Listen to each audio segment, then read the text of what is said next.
This is how baking soda is made. It might look simple, just a white powder, but behind it lies a fascinating mix of chemistry and precision. It all starts deep underground, where trona ore is mined. Trona is a mineral packed with sodium carbonate, the raw foundation for baking soda. Huge machines crush the rock, and it's transported to processing plants where the real magic begins. The trona is dissolved in hot water, forming a concentrated solution.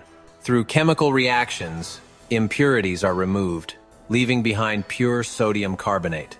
Next, carbon dioxide is bubbled through it, triggering the chemical reaction that turns it into sodium bicarbonate, the scientific name for baking soda. The mixture forms fine crystals, which are filtered, dried, and cooled under strict temperature control. The result?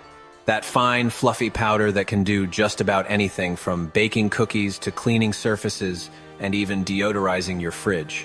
Each grain is inspected for purity, ensuring that the baking soda you buy is over 99% pure. Finally, it's packed into airtight boxes or resealable bags, ready for kitchens, factories, and labs worldwide.